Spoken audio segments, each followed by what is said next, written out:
In this video, we are going to solve the October 2023 Unit 2. This is the paper for October 2023 Unit 2. Let's get started.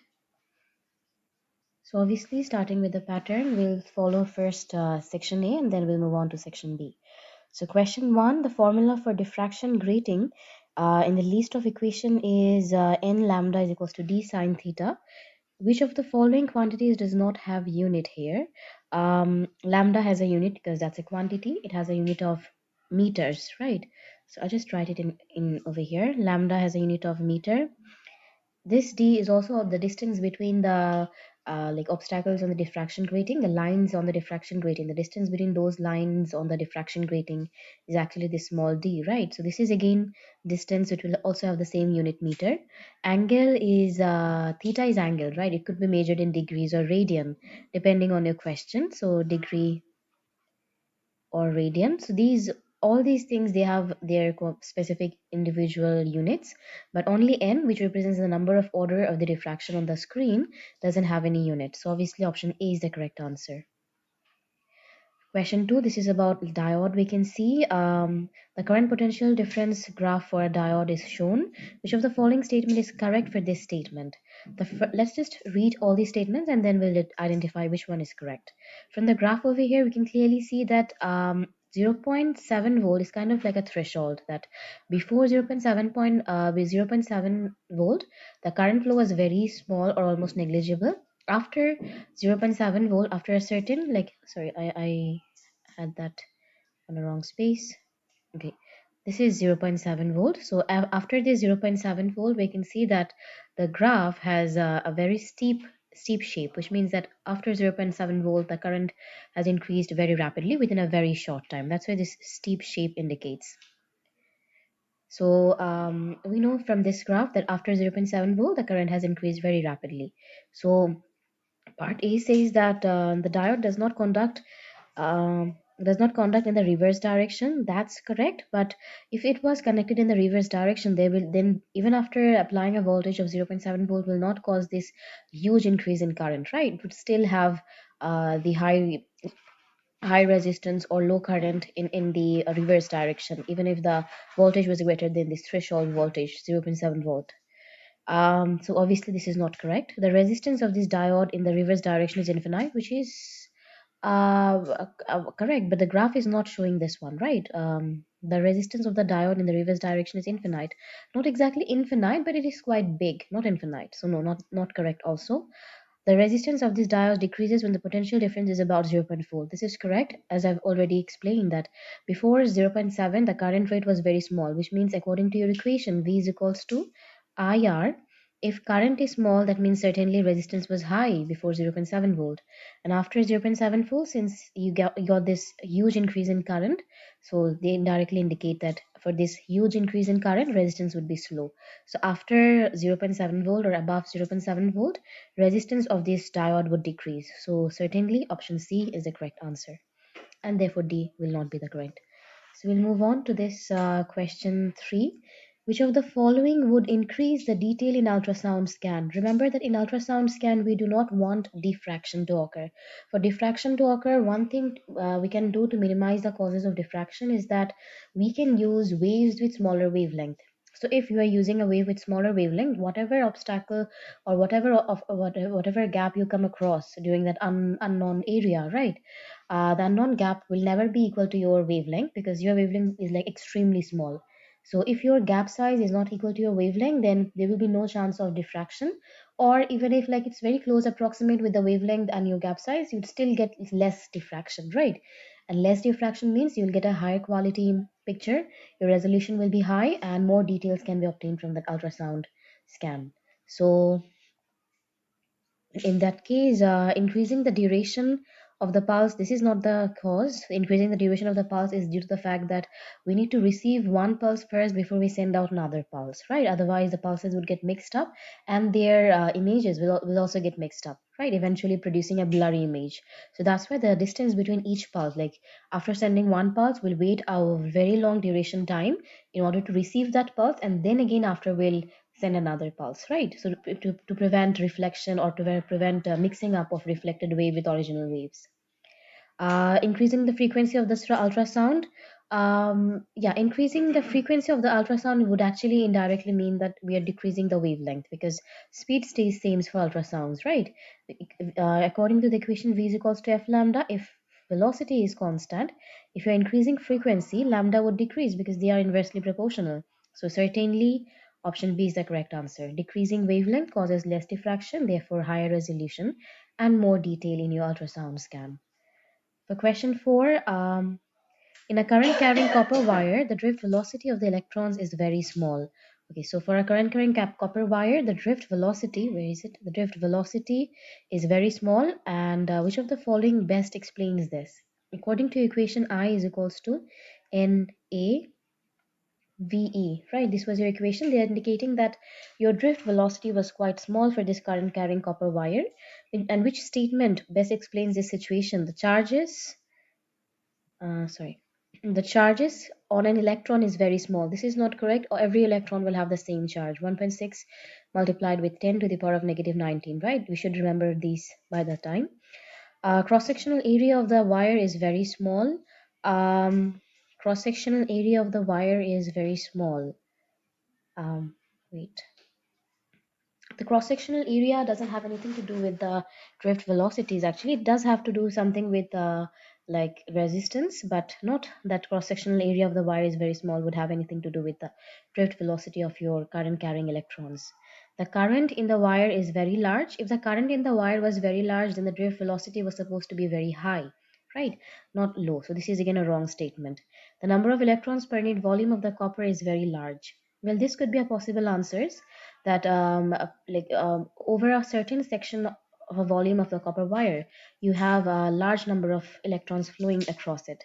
Because of large number of electrons, they'll collide more often, and therefore, because of collision, they cannot just stick to their original direction of travel. So that's why the drift velocity might decrease. So this is not a case, right? Right. And again, for this second part, this is quite related to your drift velocity, but quite like inversely because a smaller cross-sectional area will cause like larger drift velocity. Okay, but for if this was another like other way around, if the case was for like larger cross-sectional area, that would have decreased the drift velocity. For smaller cross-sectional area, um, they will have a very large drift velocity, right? So this was a cause of large drift velocity. Again, this was a cause of large drift velocity, right? And the charge on electron is very small. This is not the cause, as charges are same for every electron. um, and finally, the number of electrons per unit volume. This is the final answer, right? Because they are colliding more often, that's why they have less velocities, and that's why eventually the drift velocity decreases. Question 5. The graph shows how displacement varies with time for a particular point on a wave. Which of the following statement is not correct? It's a displacement time graph. The time period can be determined directly from the graph, which is correct. You just take the values from your change in x-axis. The wavelength can be determined from the directly from the graph, which is again correct. Wait, sorry, no, wavelength cannot be calculated because for wavelength, your graph should be of displacement against distance. The x-axis should be of distance. Only then only you can get wavelength from your from this graph. Okay, so the answer should be part B. We cannot measure the wavelength from the graph because the graph doesn't have distance on the x-axis. Other than that, we can find. Sorry, wait. Which of the following statements is not correct? Yeah, the graph could be longitudinal. Yes, we can represent longitudinal waves in terms of this transverse wave form, and the graph could be obviously a transverse wave, which is correct. So yeah, the only correct answer was that wavelength cannot be determined directly from this graph, which is correct because for wavelength we need displacement against distance graph.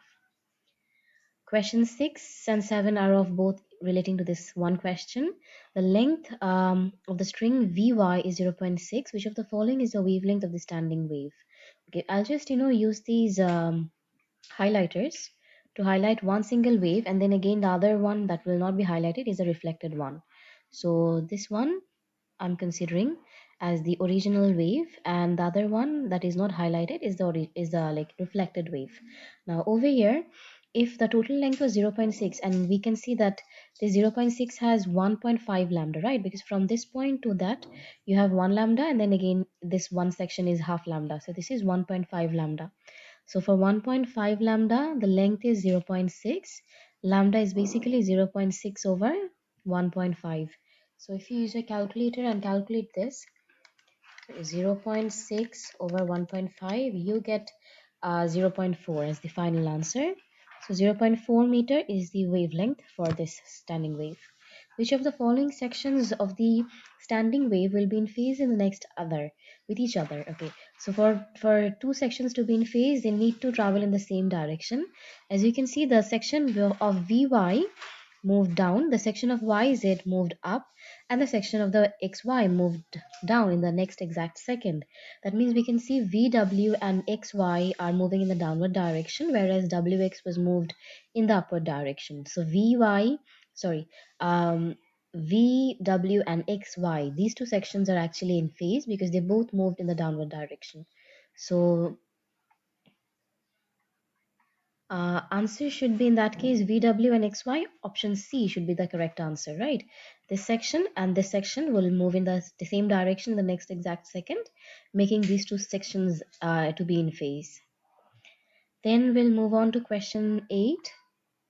A string is placed under tension. A wave travels along the string. A second string has the same mass but twice the length. Okay, second string has the same mass but twice the length. So 2L mass is same. A wave travels along the string with the same velocity as the wave is in the first string. Which of the following is the tension in the string, in the second string? Okay, so over here you are certainly using the equation V is equals to T over mu root, right? Now it has twice the length, right? For twice the length, if a mu is actually represents mass per length, right? Mass per unit length. So we can like break this down and write it down as V square TL over mass.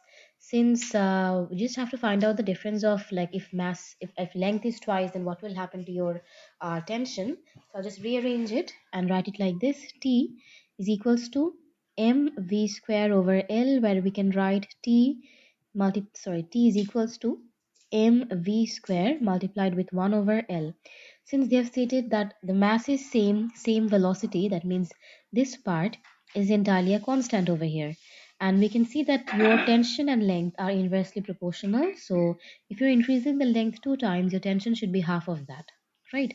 Because tension is inversely proportional to length. So if you're increasing it, if you're increasing the length, the tension is supposed to decrease. If you're increasing the length by 2 times, your tension is supposed to decrease by 2 times. So in that case, option um, C is the correct answer, T over 2. Okay, moving on to question 9. The diagram shows some of the energy levels of a hydrogen atom. These are the four energy levels of this hydrogen atom. Which of the following expressions is equal to the lowest frequency of light possible from a transition between from a transition between these energy levels? Okay. Now, just obviously, they are talking about the lowest frequency. That means you have to use the equation E is equals to HF, right? Where again, H is a constant because it's Planck's constant, 6.63 into 10 to the power of negative 34, right? But if you have to find out the frequency, that will be energy over Planck's constant. Now for this one, energy over Planck's constant, energy has to be the lowest. By energy, we indicate the energy between the energy difference in between these energy levels. So the lowest energy difference that you can possibly get over here is maybe this one or this one, right? Yeah, between these two one that you can get. So if I just sorry, wait, not this one, maybe between the first one and second one and third one, right? I can clearly see that we have an option for the second and third one, which is this one, but we do not have any option for, so we do have an option for the first one and second one. This is this one. Right, let's find out the difference between that. Between the difference between the first one and second one is going to be 1.36 because you're just subtracting 1.36 from 0.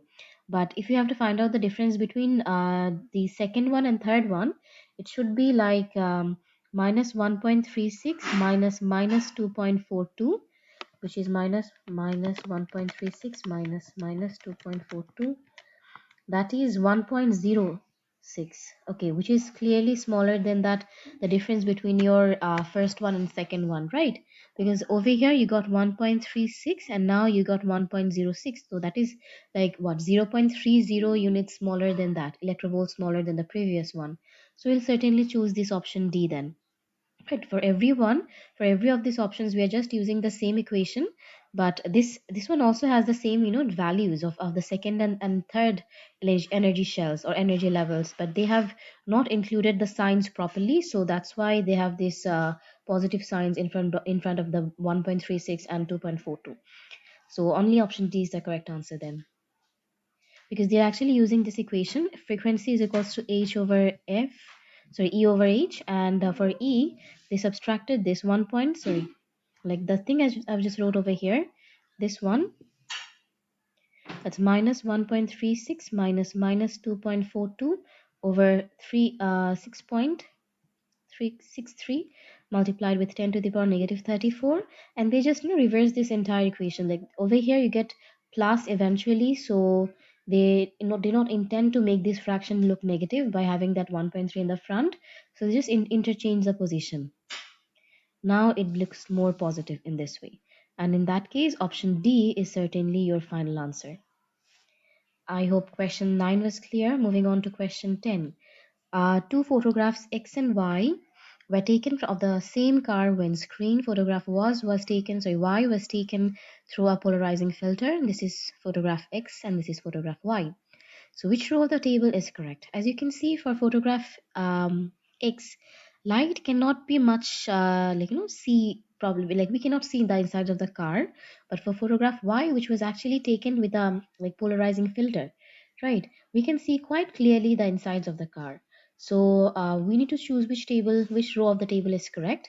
Light transmitted through the windscreen was something, and then again one property about light reflected from the windscreen. We certainly know by this time whenever light gets reflected, it is certainly get polarized, right? And that's why when your polarized wave was actually traveling through another polarizing filter, they could cancel each other out, and now you can see the insides of the car. So this was polarized wave, certainly polarized wave. But as your photograph X was not taken from any polarizing filter, so and again this was not like light transmitted through windscreen is also not going to be like polarized, because in this part, whenever light transfers medium from like air to gas to again air, then they are actually getting refracted, right? So not reflected. For the case of refraction, we cannot certainly say that the light was polarized or not. So in that case, the light was unpolarized. So in that situation, only option C is the correct answer. Light transmitted through windscreen is unpolarized, and light reflected from windscreen is plane polarized, right? So yeah, that is it for your section A. Moving on to your section B questions. Some animals use a pulse echo technique to collect information about their surroundings. Describe how this technique provides information about the surroundings. Okay, so for pulse echo technique, when clearly understand as V is equals to 2D over T, right? It's always twice the distance over time. Now, in this section, for this pulse echo technique, we need to describe how this technique provides information from the surroundings. Yeah, I mean, they obviously use the same equation, but they do not calculate it. Like they can automatically understand the distance, like how far an object will be using the Palsico technique. So those like small animals will produce sound, and those sound waves will be reflected from the surfaces of the surrounding objects, right? And the time taken for those reflected waves to be the time is actually detected for those waves to return, and that can be used to determine the distance of that position from that animal. So you can just write it down as animals release, not release, yeah, animals makes sound.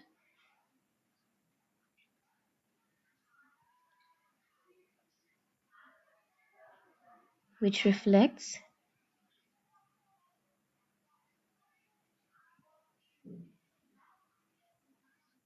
from the surfaces of the surroundings,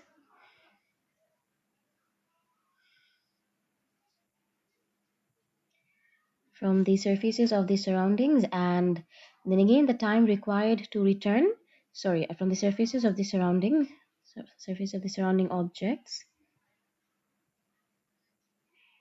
and the time taken for the waves to return is detected.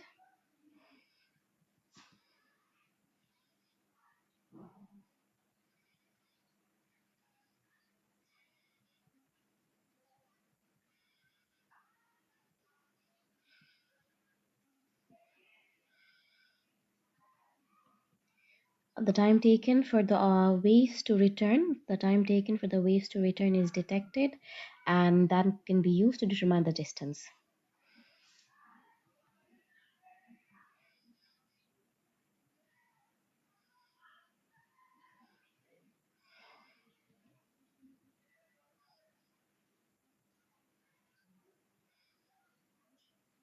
And no need to use the equation v is equals to dt over time in this question, because over here we're not discussing about any experiment a student was conducting in lab or school, right? It was about an animal doing this automatically, so obviously animals won't be using a calculator and doing these calculations before moving, right? So no need to use that equation. They would automatically can sense out the distance, that how much far a certain object will be from them. Okay, then that is it. If I have to highlight the mark scheme points again, that will be waves reflect from the surfaces of the surrounding objects, and then again the time taken for the waves to return is detected, and then again that is used to collect, like determine the distance, like how far the object is from that animal. Okay, so we'll move on to question 12. Two resistors are connected in circuit as shown. As we can see, they are connected in parallel, right? This is for parallel combination. Because you can see junctions over here. These are junctions. Whenever there is a junction in your circuit, obviously that is a parallel combination. So R1 and R2 are connected in parallel, where they will have the same current but different where they will have the same voltages but different currents. So they want you to like an expression for the combined resistance of two resistors is like this, right? Derive this expression. Obviously, for parallel combinations, for parallel circuits, the total resistance is always equal to the reciprocal, like the sum of the reciprocals of the resistors. So we can write R1 like 1 over RT. RT represents total resistance. It will be equal to 1 over R1 plus 1 over R2. Then you just do the LCM over here. That's 1 over RT is equals to R1 R2 R1, sorry, that's going to be R2 plus R1. And eventually, if you have to, like, you certainly have to flip it, because you have to make RT the subject. So you just do cross multiplication. RT gets multiplied with the summation of the two resistors. And if you just take that to the right hand side, like to the left hand side, R1, sorry, I made a mistake. This is R2 over R1 plus R2 is equals to RT. Right, so yeah, this is it. The final stage of your equation. You have proved it. That's it. This was quite a very easy calculation. They were giving you 3 marks for it.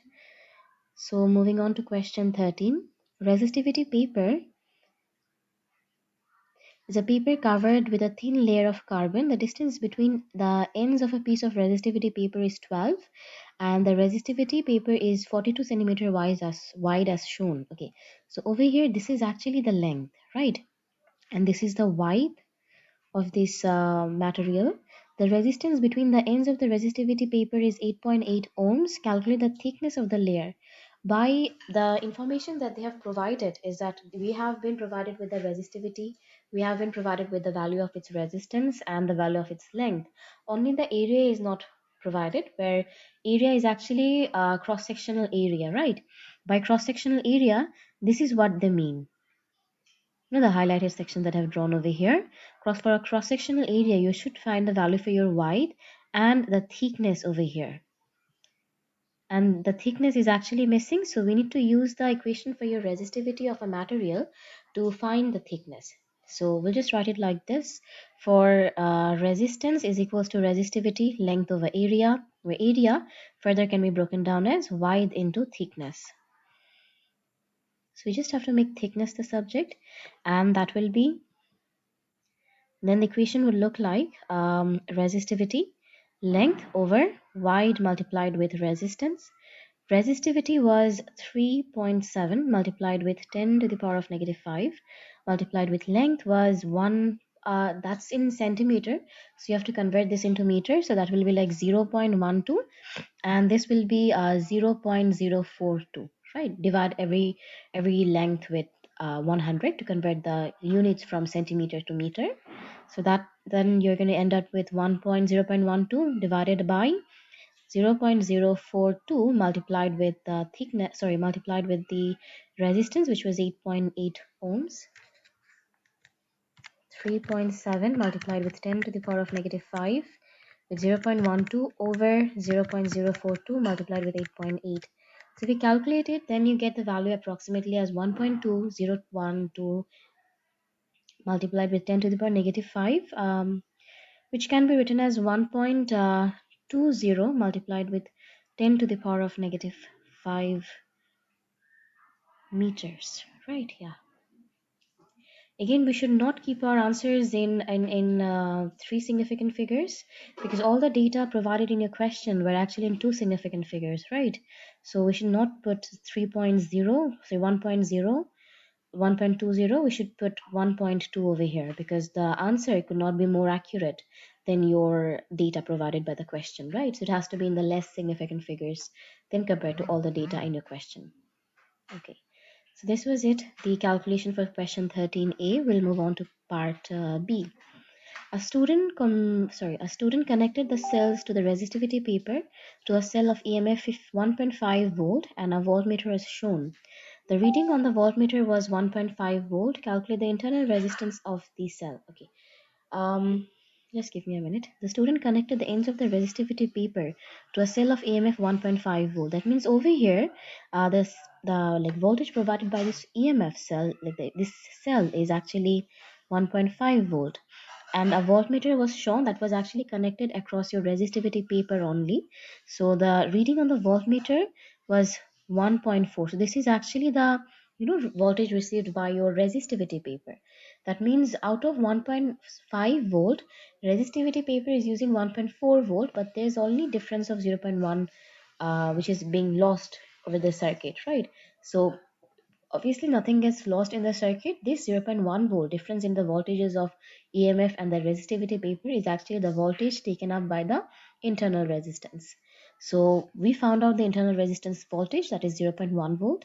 We need to find out the current. As we all know that internal resistance is connected somewhere over here, which is basically internal resistance and your resistivity paper are connected in series. So they all have the same current flowing through them, right?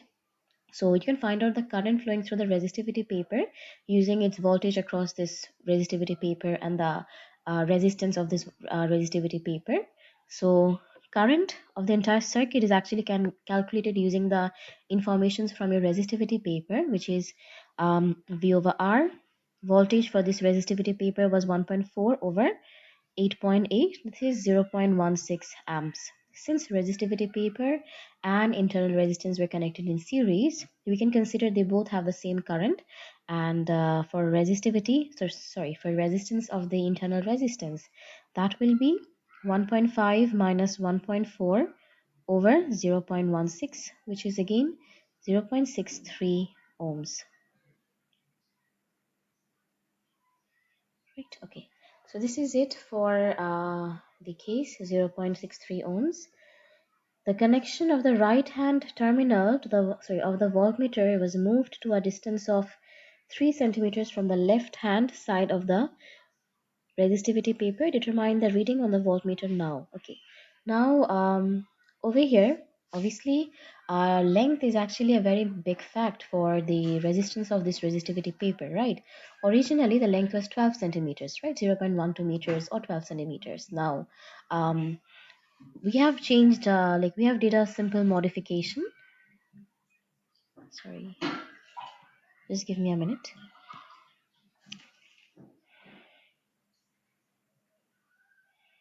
Okay, so we have changed a few modifications. I'll just use that image.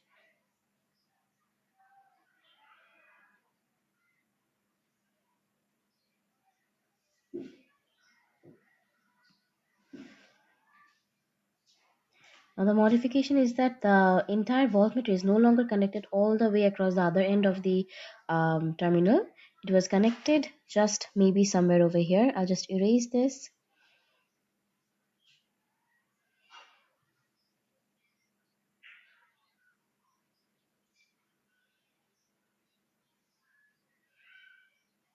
Right, maybe this wire was then taken and it was connected across this length. Okay, now the length is basically 12 minus 3 is 9 centimeters, right? Wait.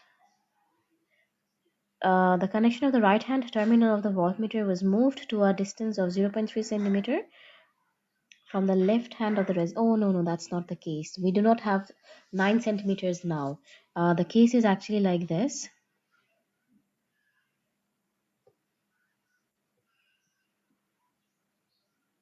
The left hand is still connected like this. It's the right hand which has been changed.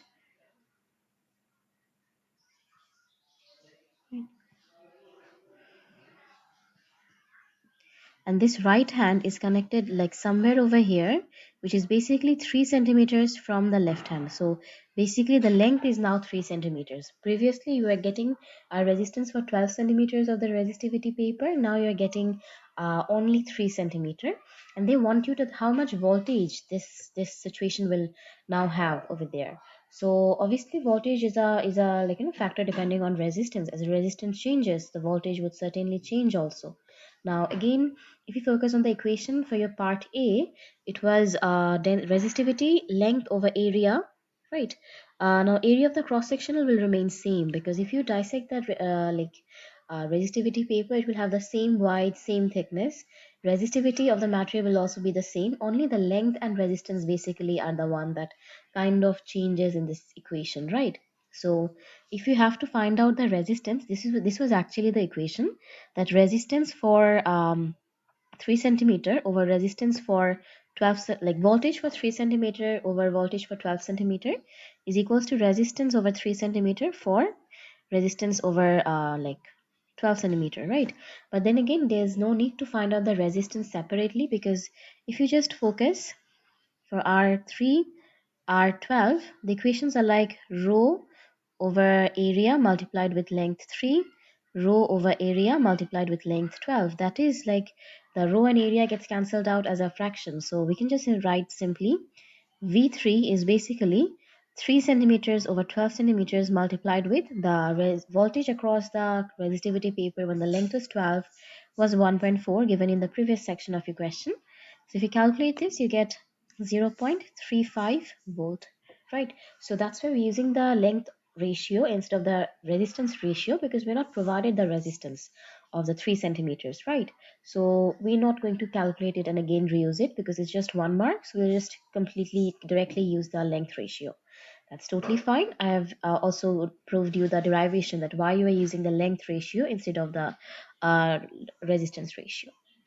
I hope it was clear for question 13. Um, we'll move on to question 14. Okay. So the temperature sensing circuit consists of a fixed resistor and a thermistor as shown. The current Okay. The current supplies a potential difference to operate the heater switch. The heater switch on the potential across the thermistor is greater than 0.7 volt. The resistance of the thermistor varies with temperature as shown on the graph. And okay, we can clearly see obviously they are inversely proportional, right? Higher the resistance, smaller the temperature and all. So deduce whether this circuit would deduce whether this circuit would switch on the heater when the temperature falls below 10 degrees Celsius. You should include a calculation to the potential difference across the thermistor when the temperature is 10 degrees Celsius. Okay. Now they had previously explained that the heater switch across the potential difference will only turn on if the thermistor has a greater voltage than 0.7 volt, right? So we need to identify that if the voltage of the thermistor is 0.7 volt or more than 0.7 volt below the temperature of 10 degrees Celsius. And depending on that, we can identify that yes, this heater will switch on or not. Okay, so to explain this, that if it is actually having the amount of required voltage at 10 degrees Celsius or not, we need to find the voltage over there. Okay, so from the graph, as you can see, when you have 10 degrees Celsius, the resistance is actually 2, right? As you can see from the graph, at 10 degrees Celsius approximately, your resistance is 2 ohms. And again, if you go back to the circuit, your fixed resistor has a fixed resistance of 15 ohms, and over here you get 2 ohms. Now the two resistors are connected in series, right? So in order to find out the voltage across your thermistor, what I'm going to use, I'm going to use the equation for made for only cases for two resistance. Okay, that is the equation as like this: voltage of thermistor over TH should be written as thermistor because T represents total also, where voltage of EMF, the corresponding voltage of a thermistor was 2, and the total resistance. Since the resistors were connected in series, there will be no connections about reciprocal. You just need to add them and that will give you the total resistance of the circuit. So that's 15 plus 2 is 17, right? So for voltage TH, that will be 2 over 17 multiplied with 6. So we calculate it, you get 0.706 volt. Okay, so this is the voltage that you are getting at at 10 degrees Celsius, right? So if you move up to there in the given space, okay, and then you write at 10 degrees Celsius, the voltage across thermistor, and then you include that calculation. Paste, right, is almost 0.706 volt, right? And then using this, you have to then write the statements also, that what would happen after this. That is basically that for resistance, like for thermistors over here, they are indirectly proportional, right?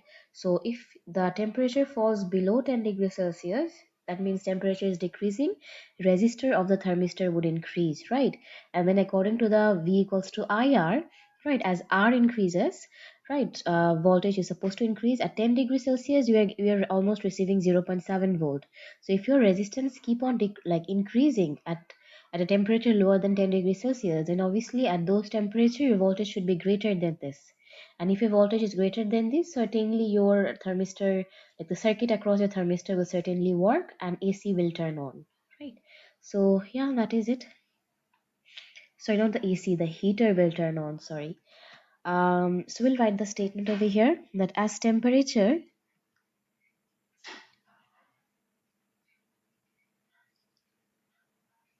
falls below 10 degrees Celsius,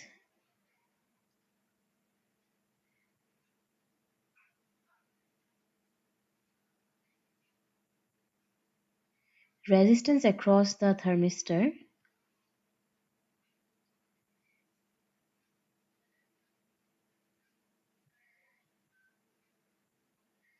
would increase, and then according to V is equals to IR for for according to V is equals to IR, voltage would increase, like according to this equation, voltage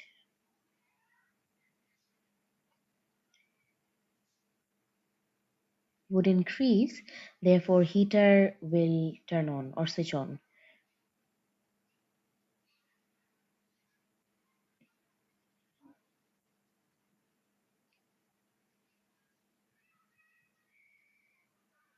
Switch on. Okay, for part B, explain why the resistance of the thermistor changes with temperature. Resistance of the thermistor, like now we have to explain the particular, like molecular activity, that whenever the temperature of a resistor thermistor increases, this causes more electrons to be released into that cross-sectional area, right? And again, this causes more collision between your electrons. And according to the equation, I is equals to NAVE, if there is more collision, the drift velocity decreases.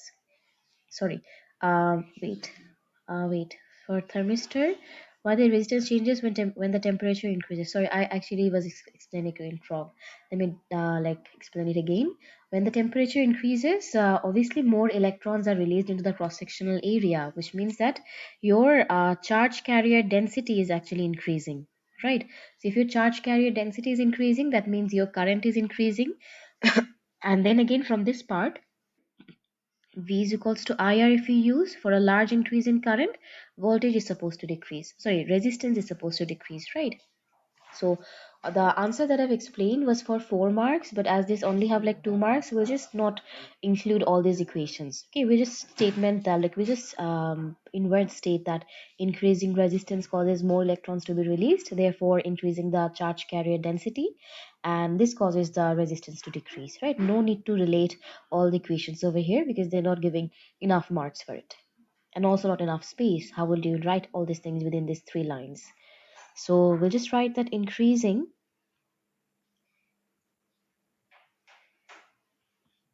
obviously writing like overwriting is not a like in a negative marking stuff, but it does cost you time. So certainly write to the point, like whatever marks you're provided with, you write up to that point. So increasing temperature causes more electrons to be released,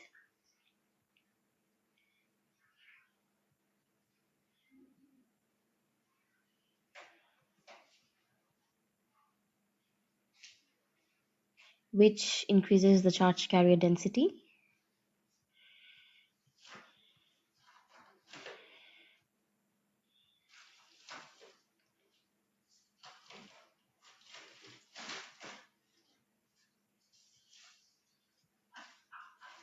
Density, and then again this causes the a decrease in resistance. Okay, so this is how the final answer for question 14 would look like. I hope it was clear. Moving on to question 15. The teacher demonstrates the behavior of electrons traveling through graphite, and graphite beam was directed through a thin piece of graphite towards a fluorescence screen as shown. So this is a curved fluorescence screen. This is vacuum, graphite, and electron beam.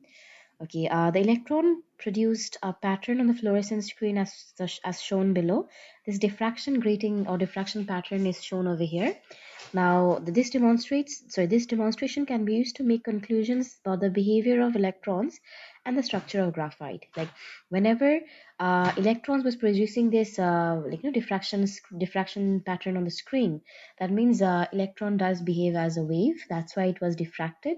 And then again, the reason for it being diffracted was that there must be gap in between the structure of your graphite. That's why because of those gaps, when electrons were passing through that gap, it got diffracted, right? So we did got an explanation for the electron behaving as a wave, and also about the fact that there's layers of gaps in between there's gap in between the layers of graphite molecule, and whenever electron was passing in between those gaps, they got diffracted, creating this thing on the screen. Okay, so let's write the answer for this question. Electrons are behaving as wave as they pass through the graphite material.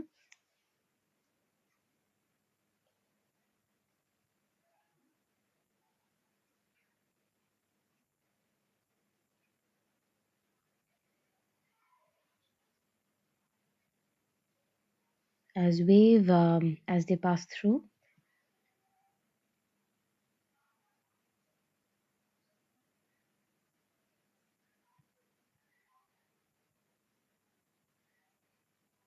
the graphite.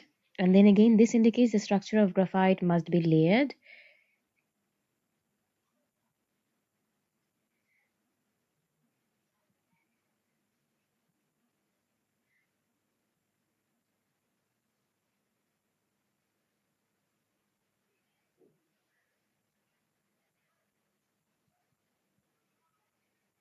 Graphite must be layered. Sorry, this indicates the structure of graphite must be layered, and also the spacing of the layers is small enough, which is equal to the like size of the electrons, so which causes the diffraction to occur, right? If the gap size was not quite equal in size with that of your electron, then diffraction would not occur, right? So also the spacing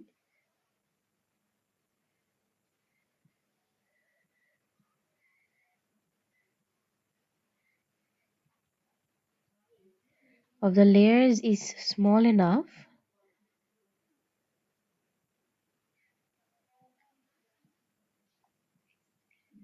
which is equal to the size of electrons which causes diffraction, right? So yeah, this is it. This is all the statements that you're supposed to write for your answers of question 15A. So we'll move on to the next question. Over here, the electrons are accelerated through a potential difference of 200 volt. Before interacting with graphite, state the work done on each electron is about 4 into 10 into 10 to the power 16, negative 16 joules. Okay, so since we are trying to find out the work done, and the equation was actually E is equals to VQ, right? We have been provided with voltage, and charge of electron is always known 1.6 into 10 to the power of negative 19. So just use the equation work done is equals to VQ, that is 2400 multiplied with 1.6 into 10 to the power of negative 19. So if you multiply it, you get a value of 3.84 multiplied with 10 to the power of negative 16 joules, which is approximately close to 4, right? So that is it. That is enough. Calculate the maximum velocity of the electrons. Work done is equals to energy, kinetic energy. So you can write this amount is equals to kinetic energy, which is half mv square, and just make v the subject of this equation. Okay, so for velocity, we will write just 3.84 multiplied with 10 to the power negative 16. This will be multiplied with 2 divided by the mass of an electron, that is 9.11 into 10 to the power of negative 31. Right, everything under a root. So if you calculate this automatically, you will get the maximum velocity of these electrons, that is 2.9 multiplied with 10 to the power of 7 meters per second. Now finally they have asked that accelerating potential difference was then increased. Explain how the pattern on the screen would change in this time.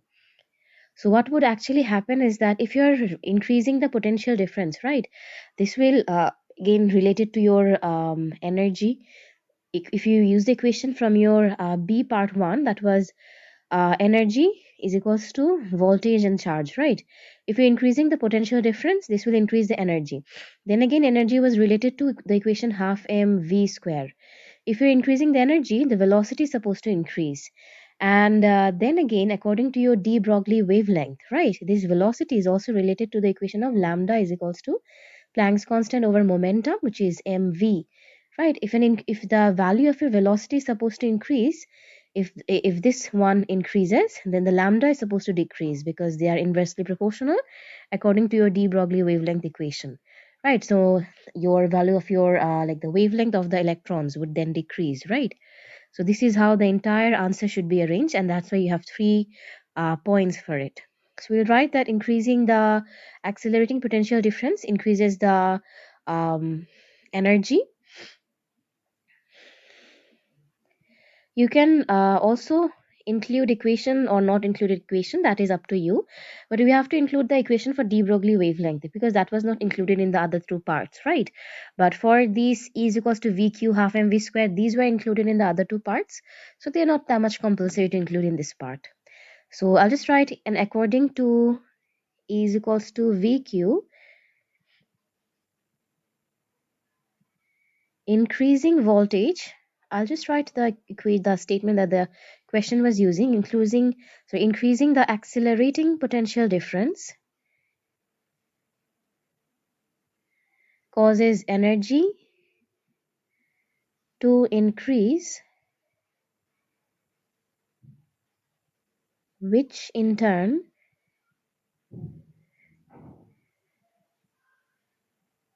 increases the velocity, right? Then you can write from de Broglie equation, which is lambda equals to h over m multiplied with 1 by v. I'm writing this like this so that it's quite obvious that velocity is lambda inversely proportional, right? wavelength of the electrons would decrease.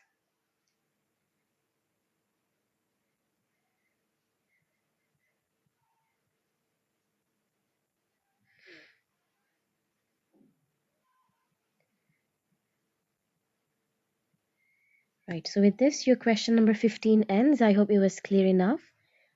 Moving on to question 16. A solar cell has a thin coating of thickness d to reduce the reflection light. White light incident on the coating is reflected from the top and bottom surfaces of the coating. So reflection was only occurring across the coating, right, from the top surface and from the bottom surface. So this produces a final reflected beam as shown. Like after the two reflections, these two reflection, like two reflected beam are kind of like submerged or interfered, and this causes a final reflected beam, right? So this is by the term final reflected beam, they actually indicate that reflected wave from the top surface of the coating and reflected wave from the bottom surface of the coating are kind of interfering together and then finally producing one reflected wave, which is considered as the final reflected beam. So explain why some wavelengths of the incident white light will be missing from the final reflected of beam. As I've already stated that during reflection from the both surfaces, some like the waves are kind of combining together, are superpositioning, like are interfering with each other. There's a case of superposition. So there might be a chance that during interference, right, from this surface and this surface, the waves from the first and second surface during interference, some waves might be in antiphase, so they might interfere destructively where the phase difference, sorry, where the path difference would be n plus half lambda, right? So those wavelengths will be missing out from this final reflected beam.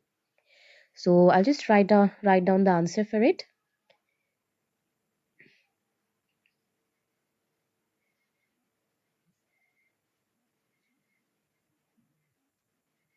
The destructive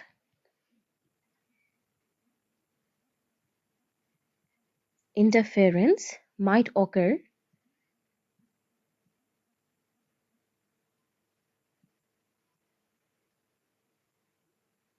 in between the two reflected wave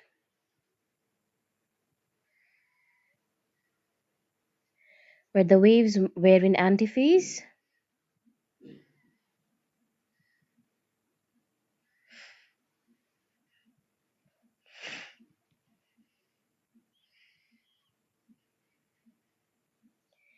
and their path difference is n plus half lambda, so the waves would get cancelled out.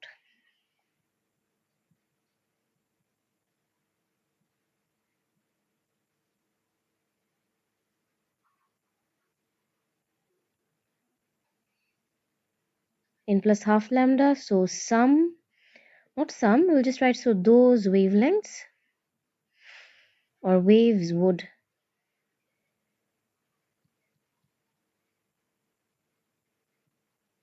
get cancelled out, right? So this is the answer for your question 16a. I hope it was clear. Moving on to question part B. This is entirely calculations. Wait. Okay, they are asking white light is incident perpendicular to the surface of the coating and calculate the wavelength that would be missing from the final reflected beam. We need to assume that the refractive index is 2.3 for all visible wavelengths. Okay, this is a value for your n. Refractive index is this much. D is given. Just give me a minute. Okay, so in this part, they have given you the refractive index for all visible lights inside the glass as 2.3, and this distance is actually, if you move on to your diagram, the distance is actually the length of your coating, right? The thickness of your coating. Now, again, one thing, what exactly happens? The amount of distance traveled over here is also traveled in the backward direction, right? So the total distance or also can be considered as a path difference, because from this point and this point the path difference is going to be twice of this distance, right? So we'll write that we'll first, in order to find out those missing wavelengths from that air medium, we need to find out that path difference is actually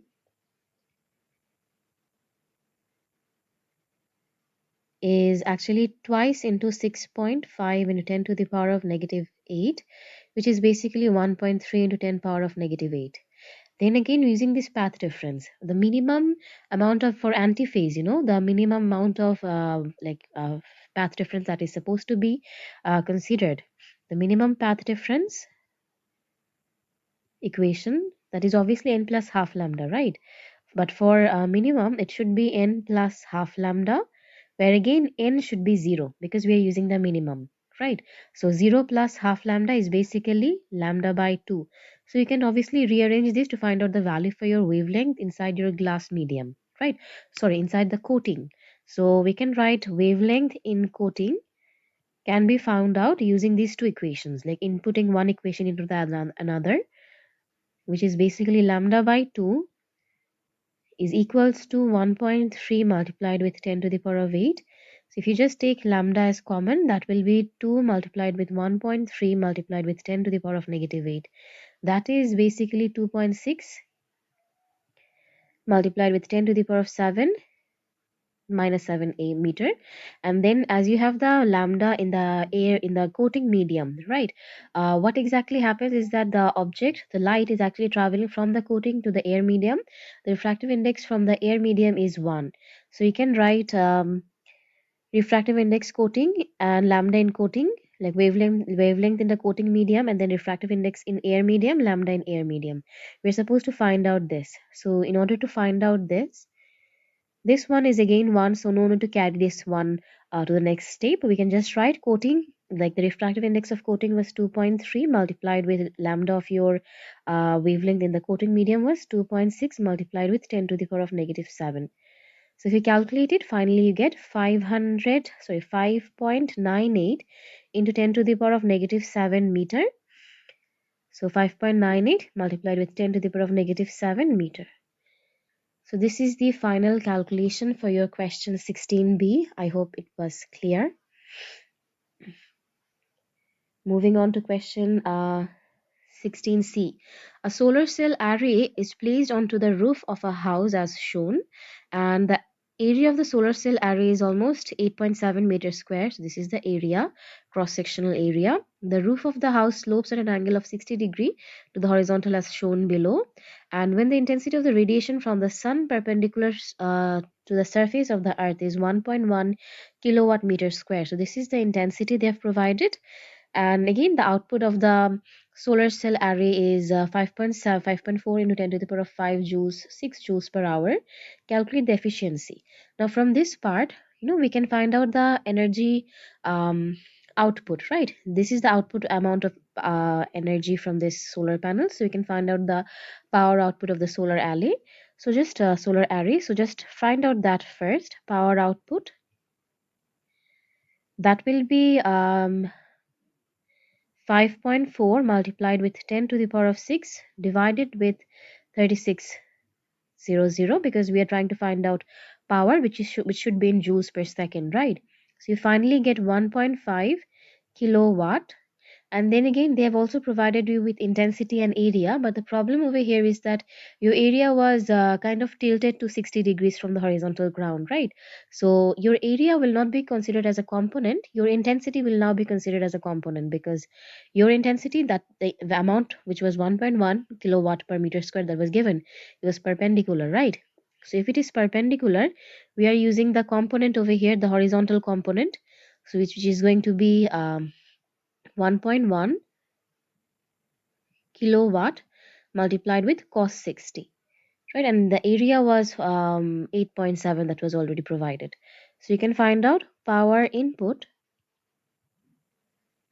that will be 1.1 multiplied with cos 60, and again multiplied with 8.7, you get almost 4.785 kilowatt. In order to find out efficiency, you're supposed to divide power output by power input.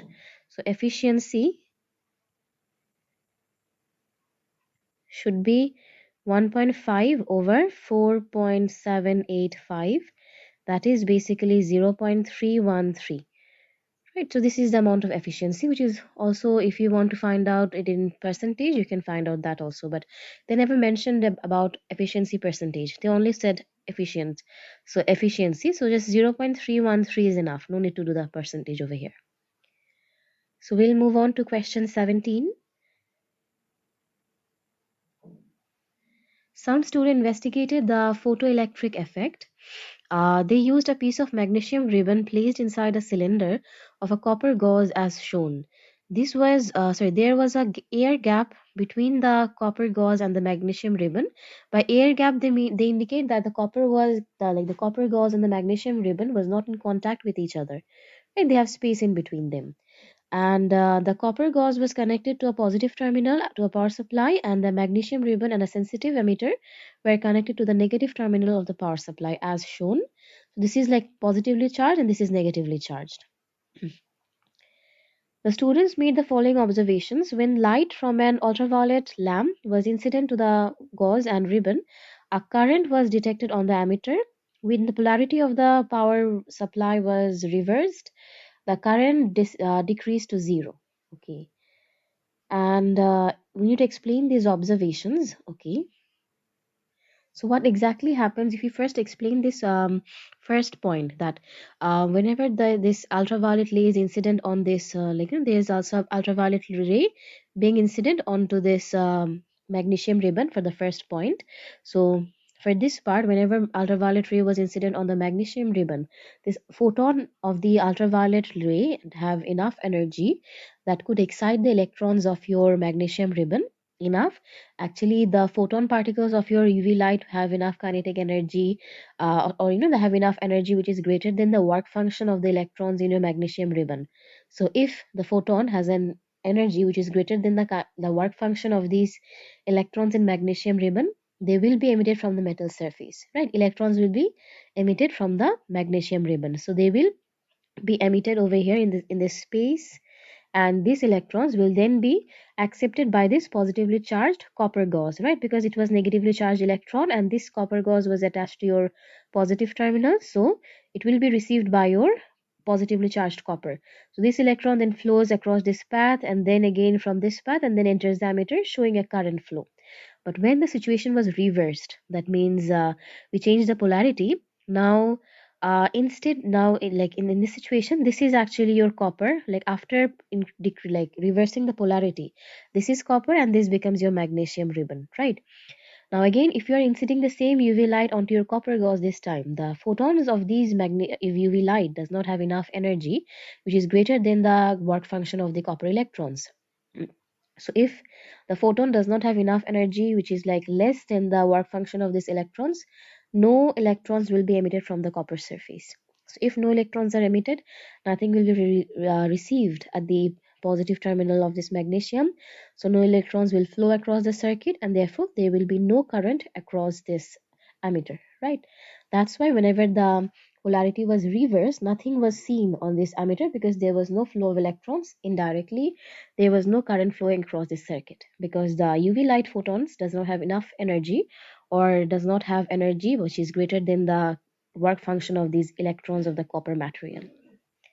I hope the overall explanation was clear, but as this is a star mark question, so we have to very carefully write this answer and structure it serially and in organized matter. Okay, so we'll start writing that photons of UV light causes electrons on magnesium ribbon to be emitted because they have energy greater than the electron's work function. Okay, so I have already wrote the answer, so just read it out for the second time explanation. Photons of the UV light causes electrons on magnesium ribbon to be emitted because these photons have enough energy which is greater than the electrons of the magnesium ribbon's work function, right? You can obviously write this symbol also instead of writing it in words work function. The emitted electrons are then attracted by the positively charged copper gauze because obviously the copper gauze was connected to a positive terminal, right? Indirectly, your copper gauze was positively charged. So again, according to your basics of electrostatic forces, the negatively charged electrons will be attracted to your positively charged copper gauze, which makes a flow of electron across the circuit. Whenever there is a flow of electron, there will be current flowing across that circuit also, right? So the emitter has a reading when the polarity, so the emitter has a reading then. There has to be a full stop over here. Then again, when the polarity is reversed, the photons of the same UV light doesn't have energy which is greater than the work function of the copper electrons, like copper gauze. So no electrons are actually emitted from the copper gauze this time because the UV light photons doesn't have energy which is greater than the electrons of the copper gauze. Therefore, there is no flow of electrons. So current is if there is no flow of electron, there will be no current in the circuit, and the ammeter will certainly show that 0 amps as a reading. Okay, I hope it was clear. Moving on to the question B1. The students reconnected the circuit so that a current was detected when ultraviolet ray was incident on the gauze and ribbon.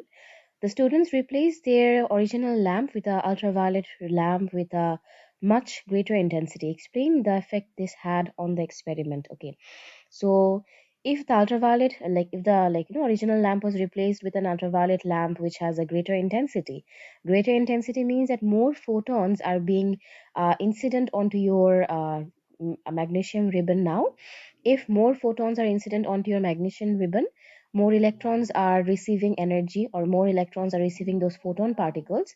So more electrons will be now emitted from the metal surface, right? So therefore, indirectly, this causes an increase in electron emission, right? Rate of increase in electron emissions.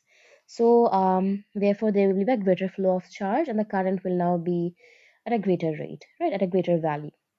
So we'll just write the answer that greater intensity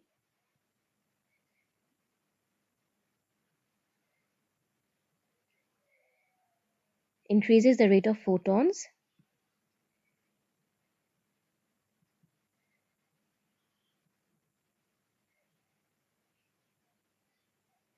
increases the rate of photons emitted from the metal, sorry, emitted from the lamp.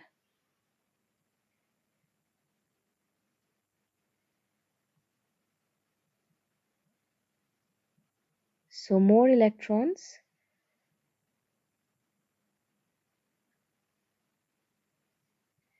will now receive photons and and more electrons will now receive photons. Um, More electrons will now receive photons and causes an increase in um, emission rate of electrons, right? Yeah, and causes an increase in rate of electrons emitted. Eventually, this will cause a greater flow of charge, or this will increase the current. So, thus increasing current.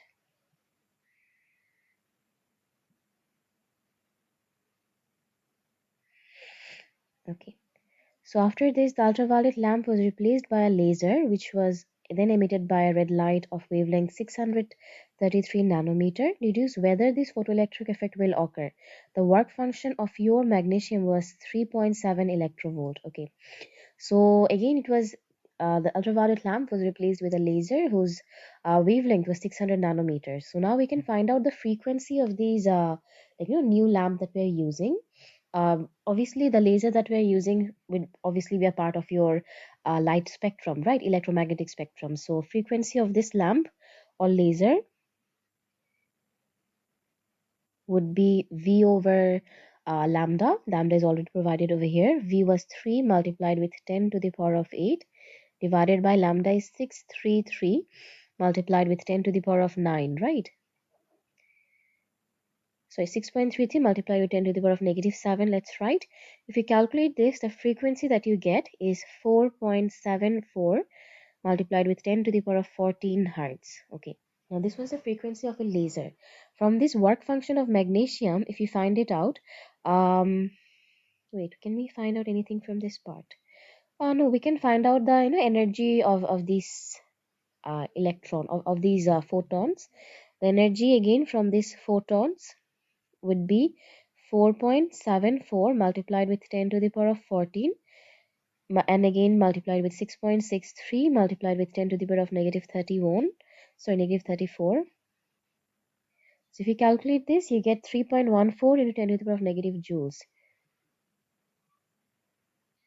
Negative 19 joules. Now you can actually connect this photons of these laser with the energy of the work function of the magnesium, because the work function was in electrovolt. So you have to convert that into joules. So work function of magnesium would be 5, sorry, it's 3.7 multiplied with 1.6 10 to the power of negative 19. So if you multiply it, you get 5.92 multiplied with 10 to the power of negative 19 joules. As you can see that work function of magnesium is greater than the photon energy, so obviously no electrons will be emitted, right? No photoelectron electron effect will take place over here. You can just write that work function of magnesium is greater than energy of the photons in laser, therefore no emission.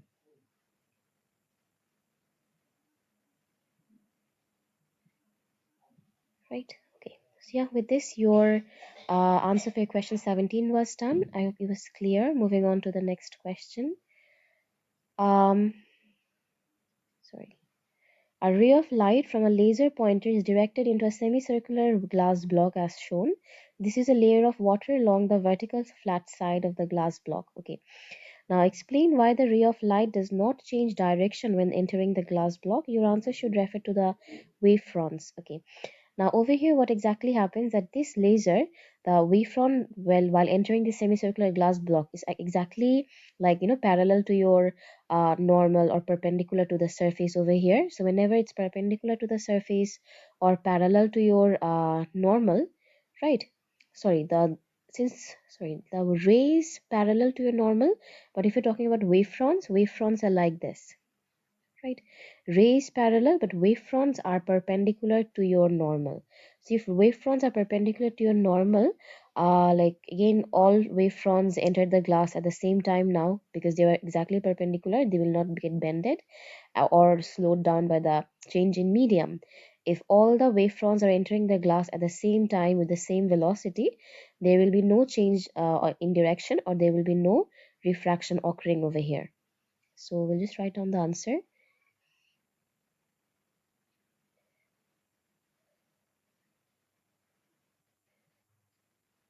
Along our wavefront, we have to again like describe what wavefronts are. Like along our wavefronts, all the points are in phase, so they all have the same speed and everything.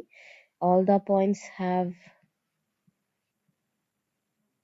So all the points are in phase,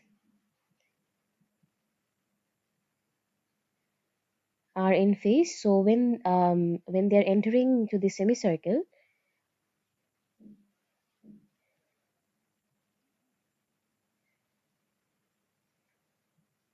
point of entry, the wavefront was perpendicular.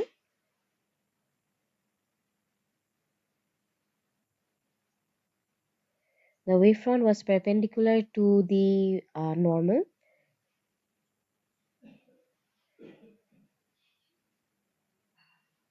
right? So all the points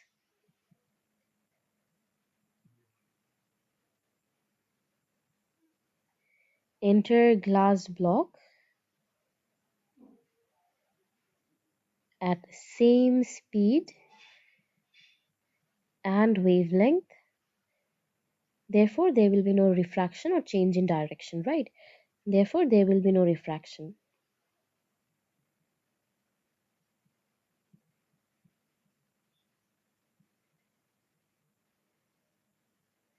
Refraction. Okay, so with this, your question 18A ends. We'll move on to question 18B. Show that the critical angle between the glass and the water is about 60 degrees. You have been provided with the refractive index of glass and the refractive index of water. Okay. Now, as we are asked about the critical angle, right? If I go back to this part, do some erasing over here, and then draw a normal over here. Wait, what? Just give me a minute. Refractive index of glass and the refractive index of water is provided, and they wanted to find out the critical angle. We're considering that over here, like we're not exactly considering about that exact point of the previous part, okay? Just focus, like forgot this diagram over here. We're not trying to refer to part B with this point. They just want you to find out the critical angle for this glass water boundary. So that is going to be what?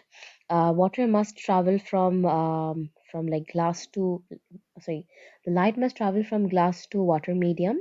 That's why the critical angle in between the glass and water is about 60-degree, right? So in that case, we can use the equation in water, sorry, in glass, sine C is equals to your value for in water, sine 90-degree, right? Because in refractive index, sorry, if for the case of critical angle, refractive index is always, or refractive angle of refraction is always 90-degree. So we can just make see the subject, that will be in water was 1.33, sine 90 is 1, even though I'll just write it down over here. Sine g is 1.51, and everything inside a sine inverse, because we are also taking this sine to the right hand side. If you just do the calculation, you get 61.7 degree, which is almost close to 60 degrees. Okay, yeah, this is it for question part B. Moving on to part C. Complete the diagram to show the path of the ray after meeting the boundary between the glass and water, like this point. Okay, so over here, obviously, we're supposed to draw our normal at first. Again, water was traveling from more dense medium to less dense medium, right? So if it was traveling from more dense medium to less dense medium, in that case, light must be totally internally reflected over here. So if light gets totally internally reflected, this is how the light will behave. Right, also the normal should be in a broken line, but it's tough for me to draw the normal in a broken line in this PDF. But you should always draw the normal as a broken line. So this is normal. This was your incident ray, right? And this is your reflected ray. Always include arrows, make angles, and that's it. We should also write it down that this is the reflected ray.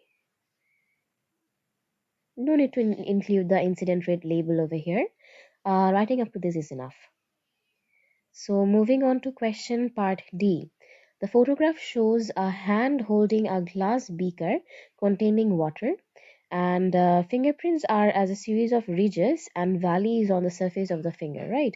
Okay, fingerprints are a series of ridges and valleys on the surface of the fingers.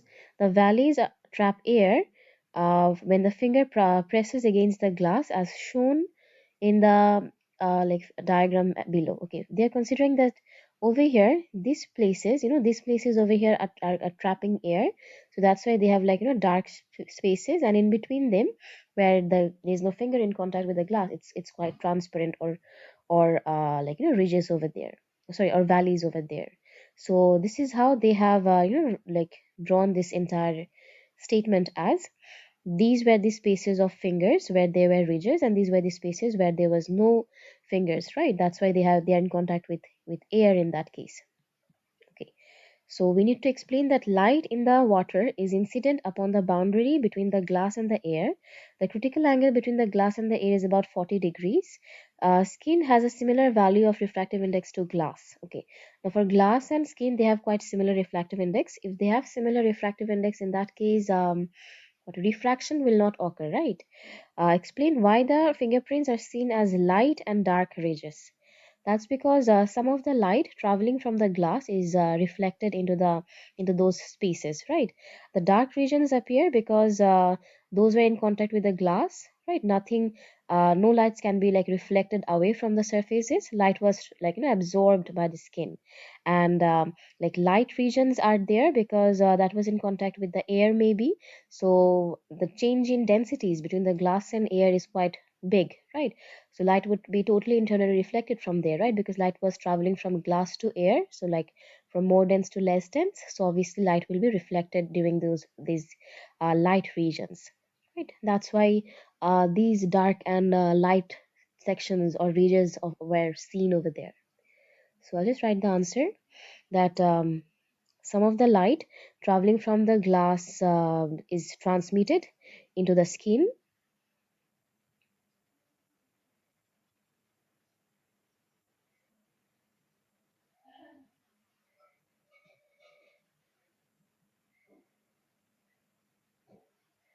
So traveling from the glass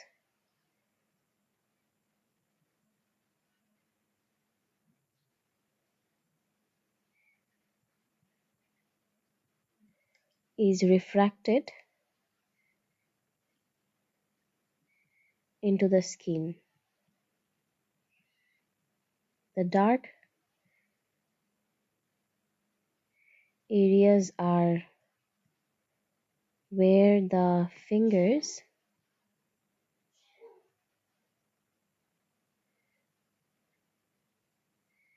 were in contact with where the fingers were in contact with glass, so light was transmitted,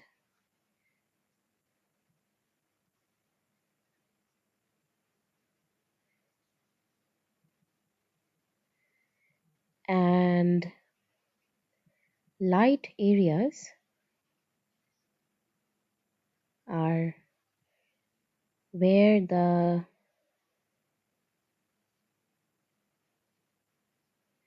glass was in contact with air.